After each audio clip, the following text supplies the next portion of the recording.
alguns problemas, né, surgindo aí logo no começo do ano. É o seguinte, atraso de salários, né? Dia 5 não pingou na conta dos caras, né, nem da comissão técnica. Pra 9,5, pra 9,5. Ó, eu quero Bora, pedir, ânimo, que eu é? quero pedir desculpa pra torcida do Corinthians. Eu quero pedir desculpa porque é o seguinte, contratações, não há. Nação flamenguista, quem não lembra, né? 2 dias atrás aí, Neto, né? O craque Neto, né? Que se diz craque Neto, fazendo pouco do Flamengo, né? Porque o Flamengo, com seu presidente BAP, veio a público e disse que vai organizar as contas, né? E para ele, quando se diz organizar as contas, o time tá quebrado, o time não tem dinheiro, o time quebrou, né? Pois é, 2 dias depois sai a informação aí que o Corinthians tem suas contas bloqueadas. O Corinthians, dirigentes, né? Empresário entraram na justiça contra o Corinthians por cobrança de dívidas, né? Não tem contratações e, pois é, salários atrasados, né? Mas é normal, né? Isso no futebol brasileiro é mais do que normal, né? E o Corinthians ainda tá atrás de jogadores, né? Pogba, né? Eu não consigo entender como é que funciona o futebol brasileiro. Quer dizer, até entendo, né? Vamos dar calote que isso aqui no futebol brasileiro é comum, é normal, né? E é simplesmente isso que está acontecendo, né? O Corinthians não paga ninguém, sua dívida se aproximando ali dos 3 bilhões. Vai no mercado, traz jogadores que ninguém sabe como é que eles fazem essas contratações, né? Jogadores pagando salários absurdos, né? E calote é normal. Não paga ninguém e a torcida ainda acha que tá certa, né? E os corintianos ainda preferem fazer as críticas para o Flamengo, né? Eu acho que deveria olhar um pouco assim para o seu lado, né? E ver que a situação do seu clube não é uma das melhores, né? Vamos acompanhar o vídeo aí, já quero deixar aqui créditos ao vídeo, né? O canal Energia 97, o link vai estar aqui na descrição. Vamos ver o que foi que eles falaram aí. No final do vídeo deixa a minha opinião, vamos lá. Tem muita coisa pra falar aí, mas tem muita peba pra falar também. Mas vamos lá. Mas vamos começar o seguinte, quem saiu do Corinthians, mano? Vamos lá. Não, mas peraí, Matias, tá falando de contratações? Desculpa, pra quem tem um time como o Corinthians, que é o Globetrotters do futebol, não tem necessidade hoje de sair que nem o porco aí, passando rastelo. Ganhou o que os Globetrotters não teve tempo, cidadão, É que na verdade, né, a janela principal do Corinthians, ela foi no meio do ano. E agora precisaria de umas contratações pontuais, só ali, e a manutenção do elenco, né, Motinho? Aliás, no caso, falando sobre isso, né, que dentro do Corinthians tá bem claro isso, né? Inclusive algumas entrevistas que você vê do soldado, né, do presidente, falando exatamente isso. Vamos analisar o que será necessário, ou pontualmente, tal, porque o Corinthians mesmo vai atuar, né, mano, na janela do meio do ano. Porque eles acham que já tá com o time pronto. Exato, e é por isso que a nota do Corinthians aí nessa janela é 9,5, sendo a maior de todas até agora. Começou cedo, velho, não é possível. Não, peraí, deixa eu ver se eu entendi. Tu não contratou ninguém e tu dá nota 9,5? Explica pra mim. Eu vou te falar muito simples. Por favor. Primeiro, a mesma altura do campeonato ano passado, Quintino, o Corinthians estava apresentando um zagueiro como primeiro reforço da temporada, que era o Veríssimo, que não ficou. O Corinthians estava gastando 130 milhões de reais para contratar um monte de bagre. Ou seja, que depois teve que ir lá na frente refazer esse planejamento para recontratar um time para não 13 cair. jogadores. O Corinthians até agora, ele contratou aí, já pegando aí a janela do ano passado, jogadores que mudaram o Corinthians de patamar. Pera lá. O Corinthians começou o planejamento antes de todo mundo. Então o Corinthians ele já trouxe o time desse ano, já no ano passado. No desespero, né? Ok, mas ele trouxe. Precisava se ele salvar do rebaixamento. Sim. Jogadores do naipe do Yuri Alberto. O Corinthians ele conseguiu aí ampliar contratos aí que são importantes dentro do próprio elenco. Então, e o fato de não ter gastado um absurdo de dinheiro, como muitos clubes acabam fazendo no começo do ano, para tentar montar um time competitivo, mandando em direto pro Santos. Tá mandando em direto. Tá Mas vamos lá. O Corinthians hoje anunciou, por exemplo, né, a renovação, né, oficialmente do Romero, que ele tinha uma renovação automática, né, mas ele também disse que poderia até analisar a proposta de outros clubes e tal, se viesse, né, e aí hoje foi confirmado ele assinando lá um novo novo contrato, né? Mais 2 anos de contrato, né, Lelê? Um. Ele queria 2, o clube só, né, queria 1 até o final de 2025, esse ano mesmo, em dezembro, ele aceitou. Então, e aí tem mais uma saída importante do Corinthians, né? O Fagner foi emprestado ao Cruzeiro, né? E a grande questão, até muita gente discutindo nas redes sociais aí, é que o Corinthians vai pagar uma grande parte do salário do Fagner para o Cruzeiro. Por que renovou com o cara então 2 anos? E aí, então, porque vamos falar sobre isso. Há pouco tempo o Corinthians, lembrando que há pouco tempo o Corinthians renovou por 2 anos, exatamente. Então, a questão da janela do Corinthians, né, mano, como eu tava falando aqui, ela fica mais nessa questão de manutenção, como, por exemplo, o Yuri Alberto ficou, e aí o empréstimo do Kaká agora vai virar uma compra, né, inclusive o Corinthians vai comprar ele ali do Tokushima, lá do Japão. Tem a questão do Maicon, que teve seu empréstimo ampliado também, tava machucado, né, nem tava jogando e tal. Então, mais essa questão, assim, que teve de renovações, como a do Romero, inclusive, esse 1 ano. E o Giovani, que é um atacante que não quis renovar, né? Ele parece que vai ser negociado. O Corinthians liberou para ele buscar um clube aí para ser negociado. E aí o Fagner, vamos lá. Acho que a primeira crítica que a gente tem a fazer, e essa questão, não por ele sair, né, mano? Porque eu acho que muita gente já estava enxergando, né, que o ciclo do Fagner no Corinthians, ele podia ser encerrado. Assim como a gente encerrou vários ciclos nessa temporada ali, que teve o Gil saindo, o Renato Augusto, Fábio Santos, enfim.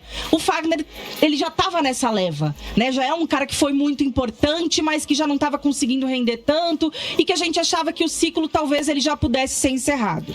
Só que renovaram por 2 anos.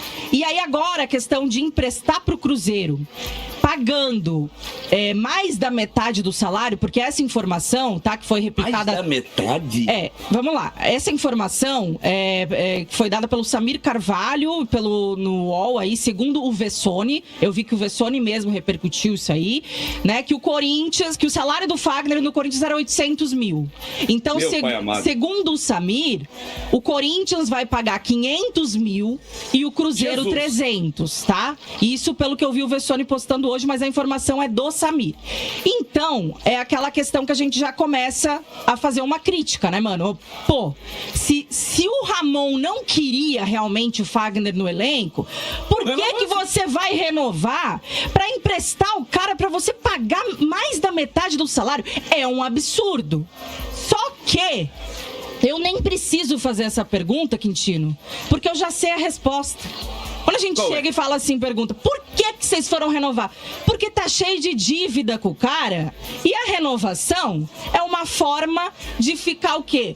Postergando essa dívida, para não ter que pagar agora quando fosse sair, né? Isso é o que muitos clubes ficam refém, às vezes, das dívidas com os jogadores e acabam fazendo. E eu não tenho dúvida nenhuma que foi por isso que o Augusto renovou o contrato. Muitos clubes não, né, Lelê? Vamos ser realistas que isso é mais prática do Corinthians, né?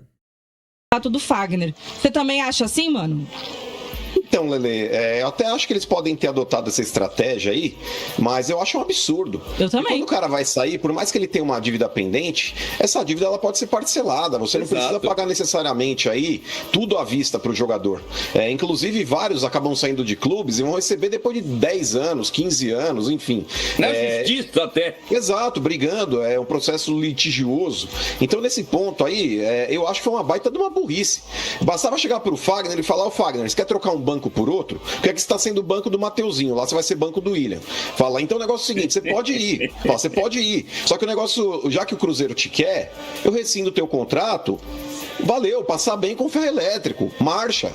Pode ir lá, vai seguir tua vida como o Cássio também fez. Então, nesse ponto, Lelê, eu acho que o Corinthians ele não tinha que ter mantido um contrato vigente com o Fagner. Fala, Fagner, você quer buscar novos ares? Eu te entendo. O Cássio também foi buscar novos ares lá, tá feliz, tá jogando, vai ter sucesso lá também, enfim. Não torço contra o Fagner, mas tinha que ter sentado com ele numa porra de uma mesa e falado, eu vou rescindir o teu contrato. Aí você acerta o teu rendimento lá com o Cruzeiro. Fala, eu não vou ficar aqui me prendendo a pagar 500 mil reais pra você jogar num outro clube. Não faz sentido isso daí. E a questão, né, mano, é que o próprio Augusto, ele criticou muito isso na diretoria anterior. E a gente, como torcedor também, eu acho que é realmente válido criticar, como é válido criticar agora, como você falou, porque eu entendo que talvez eles tentaram ali, né, jogar essas dívidas aí para uma negociação, porque tinha muita coisa a pagar pro Fagner, para evitar esse negócio de justiça e tal. Mas aí você tá fazendo dívida igual. Mesmo que não seja o Fagner entrando na justiça, você tá tendo uma dívida com ele em pagar o salário, e quem garante que daqui, quando acabar esse contrato, ele não vai entrar na justiça também? Opa! Então, eu também acho uma besteira o que foi feito aí na situação do Fagner. Boa. Vamos lá, o Corinthians que tem alguns problemas, né, surgindo aí logo no começo do ano, é o seguinte, atraso de salários, né, dia 5 não pingou na conta dos caras, né, nem da comissão técnica. O cara dá 9,5 pro time. Não, e aí o Corinthians confirmou... 5 não, viu? Não, mas não é dia 5 não, seria dia 8, que era o quinto dia útil do mês. Tá. Ontem, então, né? E aí não pingou, né, mano, mas eles entraram em acordo falando que vão pagar por questão de fluxo de caixa e tal, então vai ser pago dia 20. Né, dia 20 será pago, né? Inclusive o direito de imagem, né? Até adiantado aí, uma grande parte. Não, é semana que vem, a diretoria 17, prometeu pro elenco semana que 17, vem o 20. Pagamento, e já antecipar nesse pagamento o valor do direito de imagem. Boa. Que cairia dia 20. Então é essa a informação. O Corinthians que também, né, tem um grande problema aí, mais um empresário entrou contra o Corinthians na justiça, né? Nossa, e esse aí é uma pemba, hein? O Juliano Bertolucci. Mas eu acho que o valor é pequeno, mano. Fala aí, calma. 1 milhão. Acionou a justiça aí contra o Corinthians, tem 5 processos dele, num valor total de 78 milhões de reais. Senhora! Nossa Não, e quer piorar? 78 milhões? Quer piorar? Desses 78, mano, senhora, Beto. 43 milhões é só do Ramiro, cara. O Ramiro que veio de graça do Grêmio. O Ramiro, quando veio, a gente comemorou que tava vindo de graça do Grêmio. E olha a pemba que ficou aí. Sabe por quê? Porque a dívida do Ramiro era de 24 milhões. O cara não pagava. Só que aí a outra gestão fez questão de não pagar e duplicou aí agora o valor da dívida. Essa dívida toda, inclusive o Juliano Bertolucci, que é um empresário que já fez muitos negócios com o Corinthians, tem muitos corintianos aí que ficam atacando o cara. Esse cara é isso, esse cara é aquilo. Gente, ele emprestou dinheiro pro clube. É isso aí. E muitas vezes, ô Quintino, o torcedor precisa parar de ser burro e de ser muitas vezes um asno e ficar responsabilizando quem não tem culpa. Quem tem que ser responsabilizado é o dirigente ali que estava à frente do clube e fez um mau negócio. Porque muitas vezes, Lelê, o que acontece? O cara chega lá e fala, te empresta um dinheiro. Chega lá no dia combinado, o clube não tem para pagar. Ele vai numa categoria de base e fala, eu quero 10 desse jogador, quero 20 daquele, quero 30 daquele. Mas ultimamente a base do Corinthians, que a gente viu ali, que parecia a Serra Pelada de tanta... Só tinha barro e não tinha pedra preciosa. O empresário não é idiota de chegar lá e falar quero 10, 15% do moleque que é uma merda. O moleque não joga nada. Aí o empresário pega e fala, eu quero meu dinheiro. Aí o clube não tem para pagar e vira uma bola de neve. É processo em cima de processo. O Juliano Bertolucci é o empresário que mais tem dinheiro a receber do Corinthians. Muitas vezes fala-se bastante do Carlos Leite, que ele estava em evidência ano passado, mas o Juliano Bertolucci, a dívida dele é praticamente o dobro que o Corinthians tem com ele. Não é só no Corinthians não, viu, mano? Tem outro alvinegro aí também que deve um dinheiro pra ele, viu? Não, mas, ô Quintino, são vários clubes, mas o Corinthians é absurdo que ele deve pra esses empresários. Inclusive, eu só estranho muito, por exemplo, o Juliano Bertolucci, que ele teve prazos pra negociar com todo mundo da Renovação e Transparência, inclusive com o Andrés, inclusive com o Duílio. E, Lelê, sempre que prometeram pagar ele em algum momento, não pagaram, e ele nunca entrou na justiça pra executar. É que agora novamente vem à tona isso daí, e principalmente ao legado que muitos acabam defendendo aquele incompetente lá, chamado do William Monteiro Alves. Todo mundo, tem muito corintiano que fala, você é Augustete, você é não sei o quê. Augusto. Culpa branca de ninguém. Mas o negócio é o seguinte, Mota, pra mim é uma sacanagem, sacanagem, muitas vezes aí o torcedor colocar esse balaio na conta do Augusto. Essas dívidas que o Corinthians tem aí com empresários aí, Carlos Leite, Juliano Bertolucci, e assim como tem com o Will Dantas e com outros empresários também, foram feitas aí em gestões passadas. Se o Augusto ampliou essa dívida com algum deles, a gente pode criticar também. Mas tudo isso que está caindo no colo dele para resolver, inclusive muitas vezes bloqueio judicial, bloqueio de conta do clube, o Corinthians impedido de contratar porque está devendo e não tem dinheiro para pagar, é justamente pelo legado deixado pelo seu Duílio. Então, nesse ponto, Motinha, é mais um ano o Corinthians tentando dar nó em pingo d'água. Então, a última notícia, gente, a última notícia que eu tenho que falar, né? Vamos falar de uma nota triste, né? Porque o Garro se envolveu num acidente, né? No Natal, depois do Natal, Ano Novo, foi mais ou menos no Ano Novo, né? Foi no aniversário dele, se não me engano. Semana passada, né? Infelizmente teve uma vítima fatal, né, mano? E aí o Garro foi detido para averiguação e tal, foi solto, né? Vai ser indiciado aí por homicídio culposo, né? Quando não... Ele já foi indiciado pelo culposo, que é quando não há intenção de matar, porque a porcentagem de álcool, de álcool que deu dele foi inferior porque não havia agravante. Ao que teria que ter agravante. Se o agravante seria se tivesse 1%. Deu meia grama por litro. Deu meia grama por litro ali e o agravo entraria se fosse acima de 1. Mas esse negócio aí, Motinha, eu acho que é muito complicado, cara. Porque triste, né, álcool e direção não combinam. Independentemente do teor alcoólico, independente de ter bebido muito ou pouco, cara, se bebeu, não dirija, cara. Isso é uma frase básica, sabe? Evita de ter esse tipo de comportamento. Independente de quem tem culpa, quem não tem. Aí estão fazendo até dosagem alcoólica e toxicológica agora também na vítima, no motoqueiro que faleceu, mas independente de quem bebeu ou não bebeu, usou alguma outra coisa. Gente, fez alguma coisa desse tipo, evite pegar o carro. Nação flamenguista, né? Corinthians não tá numa situação muito boa, né? Pelo incrível que pareça, se você tá chegando agora acompanhando, né, os noticiários esportivos, né? Quando você puxa e vê Neto, né, dizendo que o Flamengo tá quebrado, dizendo que o Flamengo não tem dinheiro porque não vai no mercado fazer contratações, né? Ao mesmo tempo você vê um vídeo do lado dizendo que o Corinthians está atrás de Pogba, né? Você tá chegando naquele momento e você diz, rapaz, a situação do Flamengo é terrível no futebol brasileiro, né? E a situação do Corinthians eu acho que é uma das melhores possíveis, né? Pois é, né? Eu digo quem não acompanha, né? Vê só de fora, né? Mas a situação é totalmente ao contrário. A situação é outra, né? Flamengo, clube mais milionário do continente, clube mais rico, clube que mais fatura. Por outro lado, Corinthians é o clube caloteiro, o clube que não paga ninguém, o clube que compra e não paga, deve a todo mundo.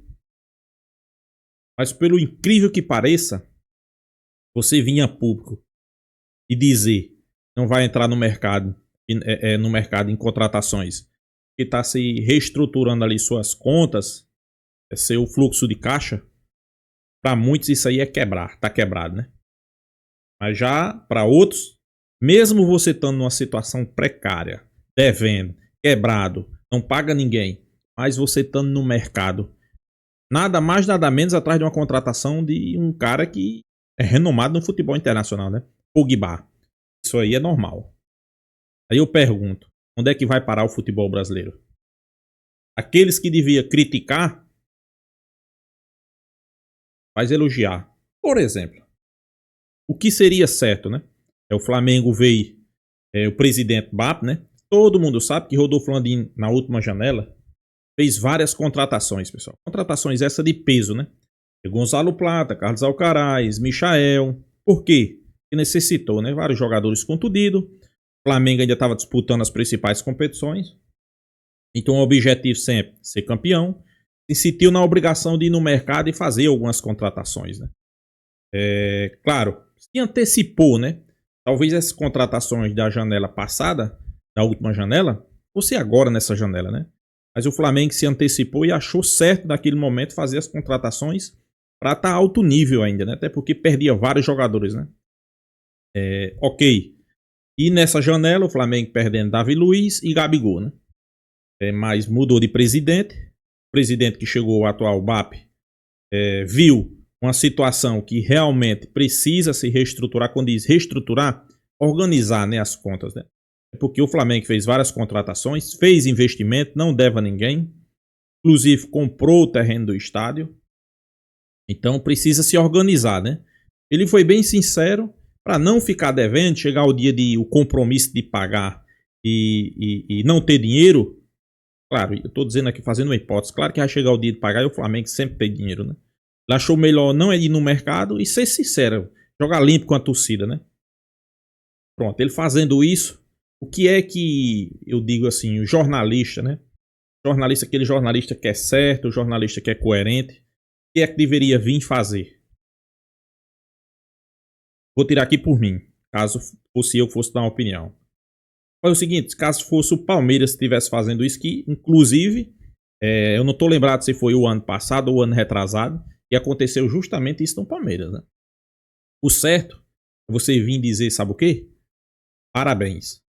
Pelo clube que é, pela estrutura, pelo que arrecada, que é o clube que mais arrecada no país, né? Foi sincero com a torcida e não vai se endividar, vai se organizar, e é isso que todo clube brasileiro tem que fazer. No momento difícil, se organizar, se reestruturar, organizar as contas. Mas não é isso que acontece, né? Pelo contrário, né? Os torcedores rivais acham que isso aí é quebrar. Prefere vir criticar, dizer que tá errado porque o Flamengo não foi no mercado, é porque não tem dinheiro, é porque tem quebrado, né? Tá quebrado. Aí o clube que tá realmente numa situação quebrada, acha no direito de ir no mercado, fazer contratações, investir alto no futebol, mas o problema é quando chega o dia dos compromissos, né? Como a gente viu a situação, né? Salários atrasados, empresário colocando na justiça, contas bloqueadas, mas estamos no mercado, né?